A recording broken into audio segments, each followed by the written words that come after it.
Chers amis Météor le Mag, nous sommes aujourd'hui en plein dans la semaine qui nous rapproche à Tisha B'Av.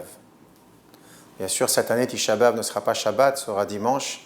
Donc, nous l'avons déjà repoussé et on espère qu'il sera entièrement repoussé. Et ce mois d'Av qui vient de rentrer en réalité, c'est un mois où son départ est avec une tristesse.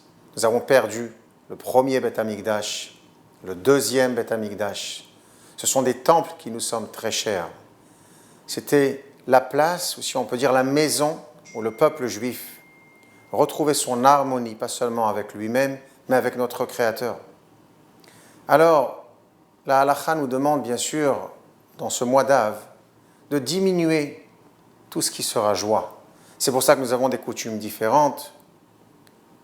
Ne pas se marier, ne pas se couper les cheveux, ne pas manger de viande, et ainsi de suite. Pourquoi ? Parce que nous sommes en train de se rapprocher au jour qui a symbolisé pour nous la destruction.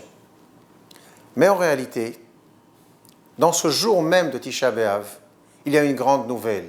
C'est un jour d'espoir. C'est un jour qui nous annonce la naissance de l'âme du Mashiach. En réalité, ce jour de Tisha B'Av contient à l'intérieur de lui la construction du troisième temple. Nous allons méditer ensemble pour comprendre pourquoi ce temple nous a été détruit. 1800 ans d'exil, tout simplement, pas seulement un manque d'union, mais une haine gratuite. L'haine gratuite est quelque chose de grave. Pourquoi ? Parce qu'elle est gratuite. Elle n'a pas de but, elle n'a pas de raison, et elle n'a pas de logique. Un juif doit savoir aimer l'autre pour la raison simple qu'après tout, si nous sommes juifs, nous sommes déjà des frères. Mais nous avons un seul père. Papa ne peut pas venir à la maison si les enfants ne savent pas se respecter ou s'aimer et être ensemble.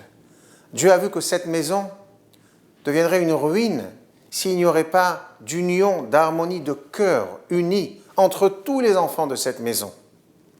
Donc c'est vrai, on va diminuer tout ce qui est joie pendant cette semaine.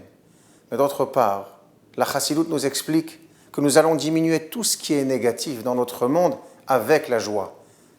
Non une joie instrumentale, non une joie musicale, mais une joie intérieure. Quelle est la joie ? La chance, l'opportunité que Dieu nous donne de venir vers nous et de nous dire « Chers enfants, je vous donne prochainement, maintenant, si Dieu veut, la troisième maison qui sera la dernière, où il n'y aura plus d'exil après. » Ce n'est pas pour rien que le fameux tzaddik qui s'appelait Rabbi Levi Yitzhak de Berditchov, quand il parlait de ce Shabbat que nous allons approcher, qui s'appelle le Shabbat Chazon, le Shabbat de la vision, donnait le fameux exemple du papa qui avait acheté à son fils un costume, où le fils, bien sûr, avait désiré d'aller jouer au foot, il avait donc déchiré le costume. Le père avait dit « Bon, je vais t'acheter un deuxième costume. » Il lui achète ce deuxième costume, mais le fils fait exactement la même chose. Il va faire un autre match de foot.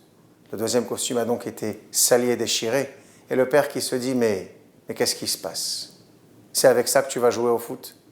Il va donc acheter un troisième costume. Il le met dans l'armoire. Et il appelle son fils. Il lui dit, tu as vu ce costume ? Il est pour toi. Mais d'abord, promets-moi que tu arrêteras de jouer au foot avec le costume. Et là, je te le donnerai. C'est exactement ce que Dieu a fait avec nous. Il nous a donné un temple magnifique. On était tous ensemble, en train de chanter, prier, servir Dieu. On approchait des sacrifices avec nos Kohanim, nos prêtres, nos Lévi'im. Il nous a donné un deuxième, on n'a pas su le garder. Là, nous sommes en train de réparer pendant tant d'années ce que ça veut dire être unis, ensemble, s'aimer, se respecter, parce qu'après tout, il y a un grand point en commun entre nous tous, le peuple juif, qui est cette identité juive, qui fait que nous sommes ce seul peuple.